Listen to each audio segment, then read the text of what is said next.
빛의 가이드, 황민규, 김준형의 스키 동행.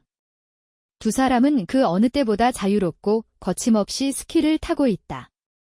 현재 최전성기를 누리고 있는 황민규, 기19, 서울 선수는 최근 출전한 전국장애인 동계체육대회에서 알파인 스키 2관왕을 차지했으며 그의 파트너인 김준형, 기18, 서울 가이드는 이번 대회에 처음 신설된 구수 파트너상의 초대 수상자로 선정됐다.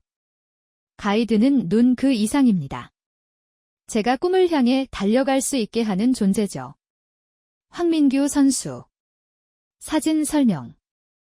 2025년 2월에 열린 제22회 전국장애인 동계체육대회 회전 경기 모습. 김준형 가이드가 앞서고 뒤를 따라 황민규 선수가 질주하고 있다. 사진 설명. 제22회 전국장애인 동계체육대회 폐막식에서 구수 파트너상을 수상한 김준형 가이드. 가이드, 눈 그 이상의 존재. 이번 대회에 신설된 구수 파트너상 첫 수상자가 되었습니다. 소감이 어떤가요? 김준형. 파트너의 중요성을 인정받은 것 같아 더욱 의미 있다고 생각해요. 너무 기쁘고 행복합니다. 호흡을 잘 맞추고 실력 있는 최고 가이드가 되고 싶었습니다. 앞으로도 열정을 갖고 끈기 있게 열심히 가이드 선수 생활을 해나갈 것입니다. 감사드리고 싶은 분이 많아요. 지도 편달해주시는 이호성 감독님, 후원해주시는 후원사와 서울시, 그리고 응원해주는 가족과 상을 만들어주신 협회에 감사드립니다. 이런 상이 더 만들어지고 확대되면 대한민국 스포츠에 감동적인 이야기가 많아질 거라고 생각합니다. 황민규 선수는 김준형 가이드가 받을 거라고 예상했나요? 황민규. 상조차도 예상하지 못했어요.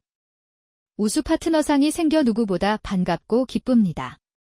또 이번 전국장애인 동계체육대회에서 준형이와 그 어느 때보다 즐겁게 경기에 임했습니다. 제 기량을 마음껏 펼쳤고 그 결과가 수상으로 이어졌다고 생각해요. 제가 장애인 스키를 10년 정도 했는데 가이드가 여러 번 바뀌었어요. 그중 준형이와 호흡이 가장 잘 맞았고 제 실력이 향상되는 데에도 큰 도움이 되었습니다. 시각장애인 스키 가이드의 역할에 대해 잘 모르시는 분을 위해 어떤 일을 하는지 소개해주세요. 김준형. 시각장애인 스키 가이드는 선수의 눈이 되어 코스 안내와 방향 지시를 합니다. 속도 조절과 위험 요소를 피하는 데 도움을 주고 경기 중 안전과 성과를 위한 필수적 파트너 역할을 하죠. 하지만 그보다 중요한 것은 일상생활입니다. 우린 방도 같이 쓰고 생활도 함께하는 일란성 쌍둥이 같은 존재예요. 시각장애 선수와 가이드의 생활 패턴이 맞아야 하고 존중과 배려가 꼭 필요합니다. 생활에서 틀어지면 경기에도 영향을 미칠 수밖에 없거든요. 김준형 선수는 어떤 가이드인가요? 황민규. 제게 가이드는 눈 그 이상입니다. 또 저를 지나치게 보호해주지 않아서 좋아요. 웃음, 저는 국가대표 선수입니다. 열심히 훈련에 메달을 따는 것이 목표죠. 준형이는 제 부족한 부분을 지적해주고 제가 잘했을 땐 확실하게 칭찬해줍니다. 시각장애인이기 전에 스키 선수로서 대해주고 목표에 집중하도록 도와줍니다. 사진 설명. 가이드 김준형 선수. 스키를 향한 열정, 가이드로의 여정. 스키 선수에서 가이드가 되기까지 여정이 궁금합니다. 김준형. 유년 시절부터 알파인 스키 선수였어요. 중학교 2학년, 15살 때부터 시작해 대학 4학년까지 선수 생활을 했습니다. 13년에서 14년의 선수 경력이 있죠. 고3부터는 플레잉 코치로 7년 동안 활동했고요. 군대에 있을 때 전역까지 1년 정도 남았을 때 전역 후에도 계속 스키를 타고 싶다는 생각이 들었습니다. 마침 베이징 동계 패럴림픽 대회가 끝날 무렵 알파인 스키 가이드를 모집한다는 소식을 들었죠. 가이드를 시작하게 된 특별한 계기가 있었나요? 김준형. 사실 고등학생 때부터 관심이 있었어요. 선수 생활을 같이 했던 친구 중 몇몇이 가이드로 활동하는 것을 보았거든요. 선수와 함께 시상대에 오르고 함께 경기를 뛰는 모습이 인상적이었습니다. 무엇보다 선수와 가이드가 함께 어려움을 극복하는 모습을 보고 진정한 스포츠 정신이라고 생각했어요. 그래서 기회가 왔을 때 망설이지 않고 도전했습니다. 전국장애인 동계체육대회 직후 전국동계체육대회에 선수로 출전했다고 들었습니다. 김준영. 맞습니다. 가이드도 실력을 유지하고 발전시켜야 시각장애 선수와 더 호흡을 맞출 수 있거든요. 혼자 탈 때와 함께 탈 때 느낌도 다르고 이런 경험이 황민규 선수를 더 잘 이끌 수 있게 해줍니다. 사실 알파인 스키 가이드는 비장애인 스키 선수에게도 생소한 직업이고 함께 연습할 기회도 많지 않아 아쉬운 부분이 있지만 대한장애인 스키협회에서 가이드 홍보도 많이 해주셔서 점차 인식이 개선되고 있습니다. 사진 설명. 제22회 전국장애인 동계체육대회 경기 모습. 사진 설명. 왼쪽부터 국가대표 선수팀인 가이드 언미 가이드, 최사라 선수, 황민규 선수, 김준영 가이드. 신뢰와 잊지 못할 순간. 서로에 대한 신뢰가 중요할 것 같은데 어떻게 신뢰를 쌓았나요? 김준영. 솔직함입니다. 배려한다고 선의의 거짓말을 하거나 솔직하게 표현하지 않으면 인간관계에서 신뢰를 쌓을 수 없다고 생각해요. 사실 저희는 엄청 싸운 적도 있어요. 하지만 진지하게 대화를 나누면서 서로의 강점과 약점을 이해할 수 있었습니다. 형은 이렇게 얘기하는 걸 싫어하는구나, 이렇게 얘기해야 하는구나 하는 식으로요. 꾸준한 소통과 솔직한 대화가 깊은 신뢰를 쌓는데 가장 중요했습니다. 황민규. 저도 같은 생각입니다. 솔직히 저는 시각장애라는 핸디캡 때문에 쉽게 마음의 문을 열지 못했어요. 하지만 준영이는 처음 다가올 때부터 편견 없이 대해줬습니다. 그래서 제가 앞이 안 보인다, 불편하다라는 말을 솔직하게 할 수 있었고, 그게 무슨 상관이냐, 안 보이는 것뿐이지 라는 반응에 편견의 벽이 무너졌죠. 두 분이 함께하며 가장 기억에 남는 순간이 있다면요? 황민규. 첫 메달도 기억에 남지만 항상 넘기 힘든 선수가 있었어요. 보통 10초에서 15초 차이가 나던 오스트리아의 요하네스 아이그너 선수와 2024년 기록 차이가 1초 안으로 근접했을 때 가장 짜릿했습니다. 이후 제 실력도 터닝포인트를 맞이했어요. 사실 장애인 선수들은 상위권 선수가 너무 잘 타면 뛰어넘을 수 없을 것 같은 생각이 들거든요. 하지만 준영이가 형, 저 선수랑 싸우려 하지 말고 자신과 싸우세요 라고 조언했고, 경기 중에도 할 수 있어, 더 밟아 라고 격려해줬어요. 김준영. 저도 그 순간이 가장 기억에 남습니다. 또 그 즈음 민규 형이 넘지 못한 또 다른 선수를 넘어섰어요. 상대 선수가 내가 황민규한테 졌다 으며 울분을 터뜨렸다는 얘기를 들을 만큼 대회장에서는 예상치 못한 결과였죠. 그때 민규 형의 강렬한 눈빛이 기억에 남네요. 진짜 해봐야겠다. 나도 해낼 수 있다는 자신감으로 바뀌는 눈빛이었어요. 그 모습을 보며 우리는 할 수 있겠구나 하는 확신이 들었습니다. 그런 경험을 통해 깨달은 것은 단순한 기록보다 우리가 서로에게 그리고 다른 이에게 어떤 의미를 남기느냐가 더 중요하다는 점입니다.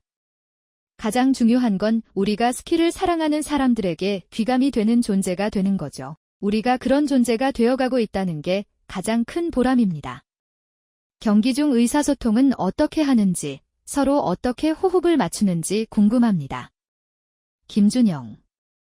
선수마다 소통 방식이 달라야 합니다. 민규 형은 제가 하는 말을 돌려듣지 않고 직설적으로 받아들이죠. 그래서 이 부분에서는 바깥발에 힘을 더 줘야 해,처럼 명확하고 단적으로 말해야 효과적입니다. 특히 경기 중에는 상황이 급박하니 빠르고 간결한 지시가 중요합니다.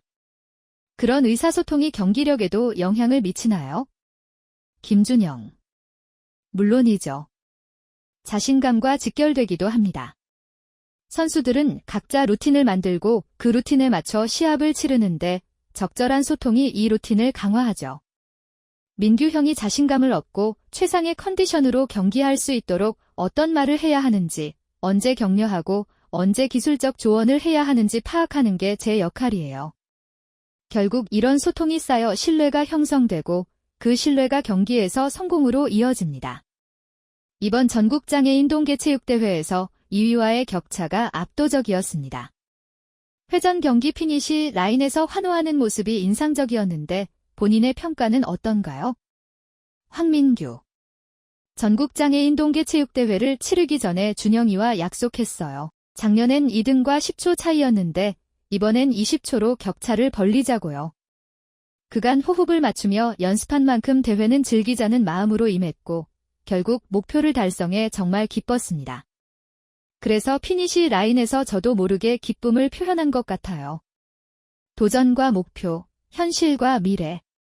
가이드 선수로 활동하면서 어려운 점도 있을 텐데요. 김준영. 직업으로서 가이드 활동에 대체로 만족하지만 처우나 인식이 부족한 것이 현실입니다. 그래서 제가 열심히 하면 이런 처우나 관심이 달라지지 않을까 하는 생각에 더 열의가 생기고 열심히 임하게 됩니다. 단순히 경기 보조, 훈련 보조가 아닌 가이드 선수, 파트너 선수로 인정받으면 좋겠어요. 이 직업에 대한 애매한 규정이나 시선이 긍정적 방향으로 변화했으면 합니다. 황민규. 가이드의 전문성을 인정받아야 해요. 선수들의 실력 향상에 가이드의 기여도가 매우 큰데 그에 걸맞은 대우를 받지 못하고 있어요. 가이드들이 좋은 처우를 받아야 실력 있는 분들이 이 길을 선택하게 되고 그것이 결국 장애인 스포츠 전체의 발전으로 이어질 것입니다. 두 사람은 서로에게 어떤 존재인가요? 김준영. 지금 제게 민규 형은 결정 그 자체입니다. 황민규. 기댈 수 있는 친구이자 동생입니다. 제가 시각장애가 있지만 그것을 아무렇지 않게 대해주는 존재요. 그렇기에 제가 진정한 선수로 성장할 수 있었습니다. 출처. 대한장애인 스키협회. 사진 설명. 왼쪽. 이탈리아 셀라네베아 스키장에서 훈련하고 있는 모습. 오른쪽. 국제대회에서 수상한 팀들과 단체 사진. 함께 뭉친 두 발, 하나의 눈으로 내달리다. 현재와 미래를 향한 도전. 현재 이탈리아에서 훈련 중인데 현지 상황은 어떤가요? 김준영, 황민규. 지금 이탈리아 셀라네베아 스키장에 와 있습니다. 작년에도 방문했지만 지금까지 경험한 중 가장 좋은 설원 상태예요. 오늘 프리스키를 타봤는데 설질이 매우 좋았고 집중해서 훈련할 수 있어 만족스럽습니다. 3월 10일부터 공식 경기가 시작되는데 12, 13, 15일에는 가장 빠른 속도로 내려오는 다운힐 경기, 16일에는 회전과 속도를 모두 테스트하는 슈퍼지 경기가 열립니다. 이후에는 장소를 스위스로 옮겨 20일부터 25일까지 기술 중심의 파이널 대회가 진행됩니다. 이번 대회에 특별한 의미가 있나요? 황민규. 이번 대회는 시즌 마지막을 장식하는 월드컵 파이널입니다. 3월 16일에는 스피드 종목 종합 순위 시상이, 25일에는 회전과 대회전 종목의 종합 시상이 있습니다. 포인트제로 진행되는데 모든 종목의 점수를 합산해 가장 높은 점수를 얻은 선수들이 1에서 3위를 차지합니다. 이 대회는 비장애인 선수들에게도 매우 중요한 의미를 갖습니다. 현재 우리 팀은 5위권 성적을 유지하고 있어 좋은 결과가 기대됩니다.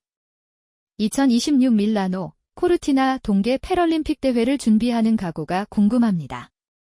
김준영. 알파인 스키는 패럴림픽 대회에서 가장 많은 메달을 획득할 수 있는 종목입니다. 그래서 알파인 스키 5종목을 석권하는 것을 우선 목표로 삼고 있습니다. 또 패럴림픽 대회를 잘 치른 후 가이드의 처우와 인식 개선에 좋은 영향력을 미치는 것입니다. 제가 앞으로 어떤 길을 가든 가이드의 중요성을 알리는 데 기여하고 싶습니다. 황민규. 저도 5종목 석권이 첫 번째 목표입니다. 그리고 패럴림픽 대회가 끝나고 나서도 준영이와 함께하면서 더 많은 장애인 선수와 가이드 선수들이 활동할 수 있는 환경을 만드는 데 기여하고 싶습니다. 2026 밀라노, 코르티나 동계 패럴림픽 대회는 제 3번째이자 마지막 패럴림픽이 될 것 같아 모든 것을 쏟아부을 예정입니다. 글 유명은 사진 정재환